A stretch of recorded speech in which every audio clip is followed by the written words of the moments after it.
Bonjour, ici Hélène Laurando. Bon matin, c'est mercredi garde-manger. Aujourd'hui, je m'attaque à quelque chose de gros. Je vais vous proposer quelque chose à base de ce mal-aimé, le son de blé. On va dire les vraies affaires, des muffins au son. Mettons que ça ne trône pas au sommet de la gastronomie. Mais que voulez-vous, ça fait partie de l'arsenal des nutritionnistes depuis la nuit des temps. Parce que ce sont des fibres qui peuvent aider au transit intestinal, mais qui ont aussi des belles propriétés au niveau des artères et du cœur. Ça peut aider à diminuer quand même légèrement le cholestérol dans le sang. Alors, c'est un bienfait non négligeable. Vous aurez peut-être besoin d'une boîte de type All Brand ou si vous avez ceci, ce sont des céréales de son, mais qui contiennent en plus des fibres de psyllium. Qu'est-ce que c'est le psyllium? En plus d'être un beau mot pour le Scrabble avec le Y, c'est un grain en fait, un peu blond et dont l'enveloppe est très riche en fibres, justement, ces fibres solubles. Alors, ici, on a un double avantage. Alors, on va les utiliser pour ma recette. Vous aurez besoin d'un très grand bol. Prenez ce que vous avez de plus grand dans votre cuisine et que vous ayez une famille nombreuse ou que vous habitiez seul ou à deux, vous allez voir, vous allez me remercier parce que c'est une recette de muffins au son qui se garde, attention, 1 mois au réfrigérateur. Suivez-moi. Cette super idée de garder de la pâte à muffins crue au réfrigérateur pendant 1 mois, ce n'est pas moi qui l'ai inventé. C'est une idée que j'avais puisée dans ce livre de Manda Rosenberg, qui était journaliste en charge des pages de cuisine du magazine Chatelaine à Toronto. Et Manda a cette recette incroyable de muffins qu'on peut cuire dans le fond quand on veut, frais, le matin, juste pendant qu'on est en train de prendre sa douche. Elle a dit que même elle pouvait les garder jusqu'à 6 semaines au réfrigérateur. Je me suis jamais rendue jusque-là, mais pour vous dire, bon, j'ai pris la recette de Manda, mais à force de la faire, et on voit qu'elle a été faite plusieurs fois, j'ai pris quelques notes et puis je l'ai adaptée un peu à ma façon. Donc, c'est ce que je vous propose aujourd'hui. C'est muffin extraordinairement nourrissant, nutritif. Il y a que des bons ingrédients là-dedans. Alors, je vais vous donner la recette et les ingrédients exacts sur le site de signégourmand.com. Vous aurez les quantités exactes. Pour l'instant, je vous explique grosso modo la méthode. C'est simplissime. Ingrédients secs ici, ingrédients liquides ici. On mélange le tout et après, on a plein d'options au moment de faire cuire les muffins. Et chaque personne dans la famille peut mettre ce qu'elle veut, ce qu'elle aime, en fait, pour en faire quelque chose de gourmand. Alors, 5 tasses de farine de blé entier, 3 tasses de son de blé. Ensuite, 3 tasses aussi de nos céréales de All Brand. Attendez, là, regardez, j'en ai pas assez. Dans mes Brand Buds, je vais ajouter un petit peu de son. C'est pas trop important, ça prend juste une céréale de son. Comme ceci, 3 tasses de nos céréales de son. On est dans le brun, on est dans la fibre, on est dans la fibre. À ceci, nous allons ajouter du bicarbonate de soude, on va ajouter du sel, on va ajouter un peu de cannelle et un petit peu de muscade moulu. Comme je vous dis, ne vous inquiétez pas pour les quantités, je vais tout vous donner ça. Et de la cassonade. 2 tasses de cassonade. Là, on va tout mélanger les ingrédients secs. C'est pour ça que je vous disais que ça prend un gros bol parce que là, on a nos 5 tasses plus nos 3, on est rendu à 11 tasses plus la cassonade, 13 tasses. Je vous dis là, ça prend vraiment un grand bol. Vous allez bien mélanger, défaire au besoin. S'il y a des petits amas de cassonade, ça va mieux avec les mains finalement. Tiens, voici nos ingrédients secs. C'est pas plus compliqué que ça. Et à ces ingrédients secs, je vais ajouter aussi une tasse de petits raisins secs et une tasse de dattes. C'est le moment d'utiliser vos petits raisins qui traînent dans l'armoire depuis que vous avez fait vos gâteaux fruits, mais qui vous en restait et que vous ne saviez pas quoi faire avec.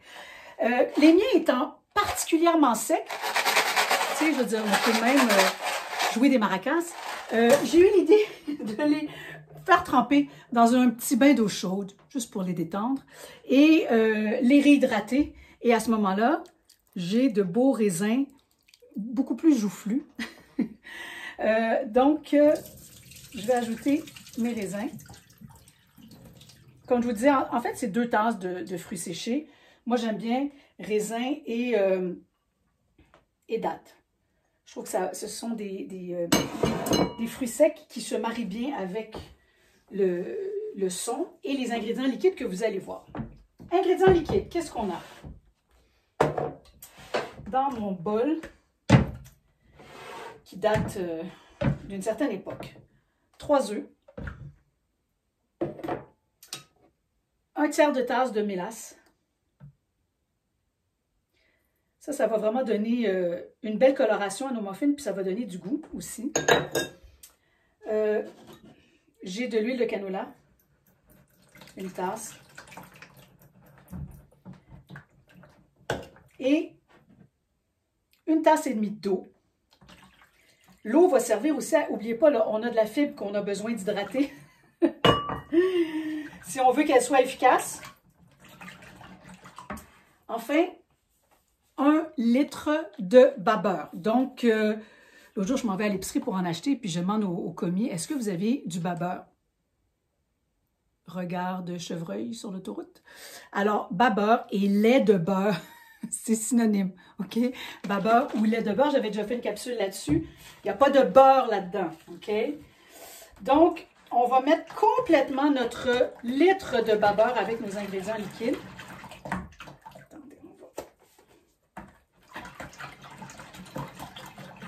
Il y a très peu de matière grasse dans le babeur, malgré le nom. On est à 1% ici. Et c'est ce qui va apporter de l'acidité à notre mélange, qui va faire en sorte que ça va se garder longtemps, pendant plusieurs semaines, au réfrigérateur, sans moisir. C'est l'acidité du babeur. Alors, qu'est-ce qu'on fait ensuite? C'est pas très compliqué. On fait se rencontrer les liquides et les ingrédients secs. Je vais juste incorporer mes raisins. Bon, si vous n'aimez pas les raisins, vous n'en mettez pas. Hein? Une recette, c'est une base, c'est un point de départ. Si vous préférez juste mettre des dattes, vous mettez juste des dattes. Si vous aimez les abricots séchés, vous en mettez. Alors là, je vais faire un puits au centre. Donc, je creuse au centre. Je vais verser mes ingrédients liquides. Et petit à petit, je vais incorporer, mélanger jusqu'à ce que tout ça soit humidifié, mais sans plus. C'est un muffin, on ne veut pas qu'il y ait de trous à l'intérieur, donc on ne veut pas trop brasser, simplement humecter la pâte. Quand ce sera fait, je vous reviens pour la suite des choses. Voici ce que ça donne.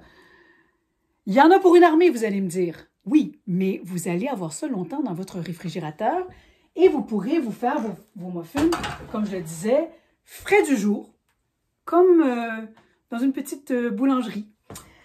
Donc, ce que j'aime, bien sûr, il y a les grandes plaques à muffins si vous voulez en faire plusieurs, mais j'aime bien ces petites demi-douzaines.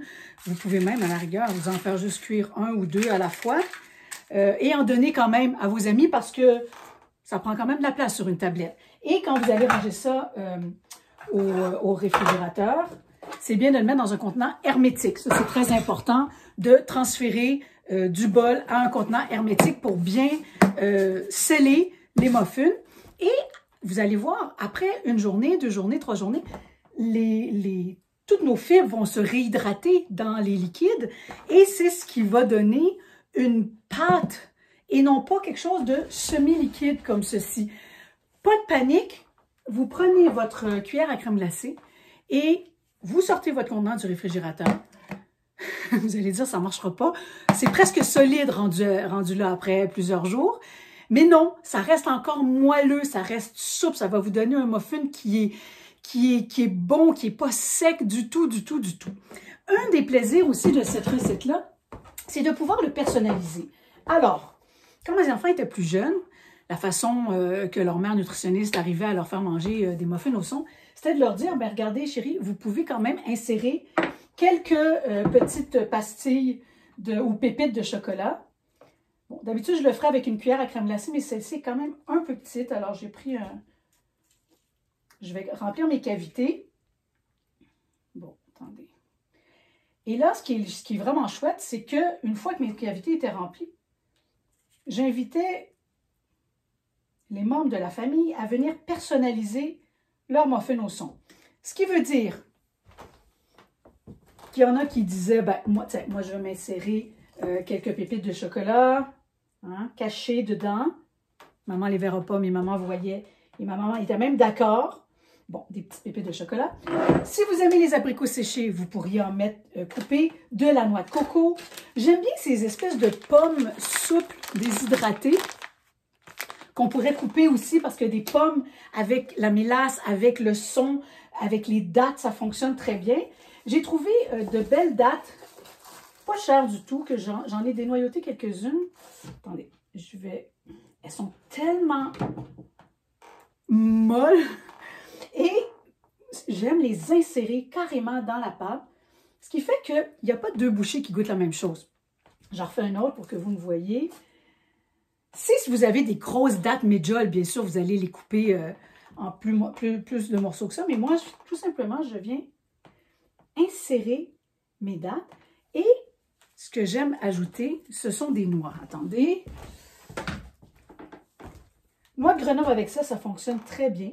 Je les enfonce tout simplement dans la pâte parce que je les fais chacun, comme je disais, au goût de chacun. Il y en a qui n'aimaient pas les noix chez nous, on n'en mettait pas. Il y en a qui préféraient d'autres types de noix.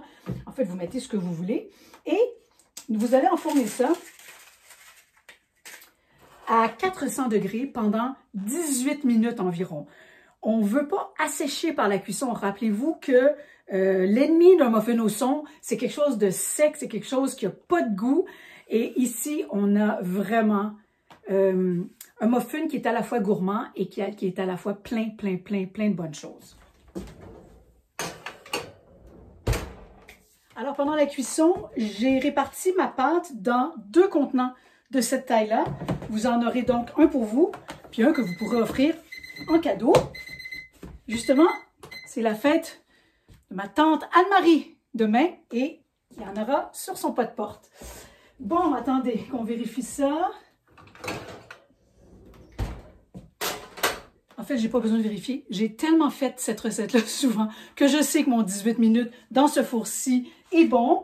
Attendez, je vais vous montrer. Voilà le résultat. Notre muffin avec chocolate chip. Nos dattes et noix de Grenoble, ici 2 fois.